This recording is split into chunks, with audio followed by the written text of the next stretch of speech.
residence facility, the student center, is going to be a game changer for this campus. Why? Because we know that if you have students that are actually staying on campus, it will raise their academic performance. It will support their student retention, and it creates a better sense of community. It ties them to the campus, and it helps them achieve great things, and it helps them think about things that they might never have thought about before.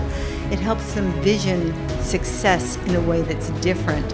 It's going to let them create lasting memories.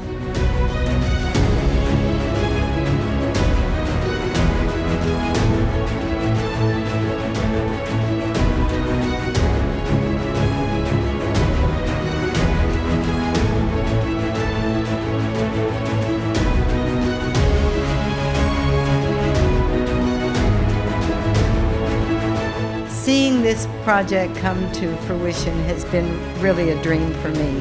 This is a facility for the students that come to us to serve this community, Sarasota, Manatee, and beyond. And in fact, this facility now makes that vision a reality. We know what we need to focus on, we know what we need to do to be successful. And this is just a very big stepping stone in doing that right here at Sarasota, Manatee.